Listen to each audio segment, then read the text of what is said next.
David Ravello refers to it as a ladder, but any number of metaphors could accurately describe the climb an aspiring young boxer must make to reach the big time in the pro ranks.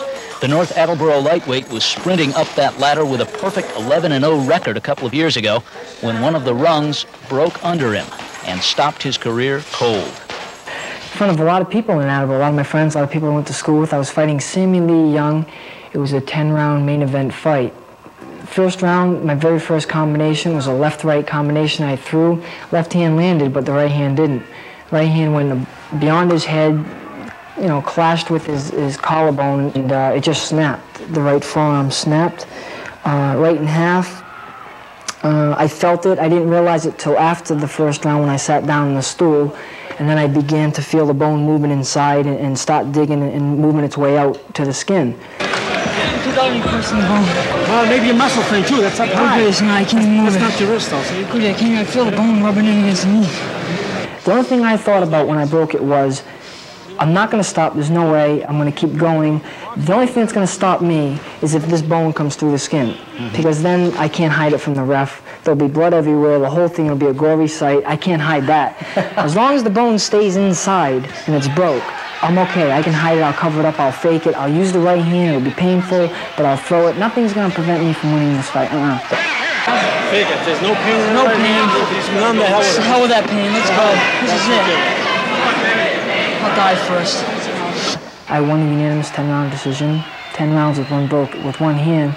It's a pretty good feat, but you know, I paid the price later on. I had 2 years of rehabilitation after that. A lot of therapy, 2 operations. They went in, they put a plate in there with 6 screws, had to wait for that to heal, take the plate out. Now I got 6 holes, have to have the 6 holes fitting with new bone. It was a long technical process that I had to go through.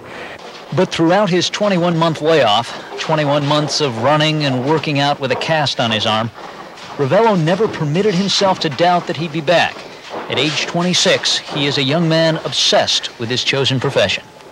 I've got a mission in front of me, and that requires a lot of concentration and a lot of my life. And actually, it is my life. It's weird because you figure, how can somebody daydream 24 hours a day on something? But you know, it's up in my mind 24 hours a day. You know, wherever I am, I may carry on business like I'm talking to you right now. The other subconscious in me is thinking about, okay, I gotta go to the gym tonight and box. I may go through a day of work, and even though I'm working, doing my job, you might fight 5 bouts in there. Exactly, no question. I've had over 200 fights in my mind with that layoff because I had to keep on that level because I knew I was coming back. From that perspective, Ravello's return to the ring this summer was inevitable. Working out of the Petronelli gym in Brockton, he has fought twice since July, both times defeating Julio De Jesus, the second time for the New England lightweight title. The next step in the process is less than 48 hours away, a Tuesday night fight with Ohio lightweight Roland Cummings in Atlantic City. It'll be a nationally televised bout on ESPN and another crack at those bright lights. Getting that title and being 14-0 is like, now I've taken that step out of high school and I'm entering college. You know, so a slow upward climb up that ladder to that world title and take 1 rung at a time and not 5 rungs at a time. In Central Falls, Mike Gaines, 6 Sports. That's the one you wanted.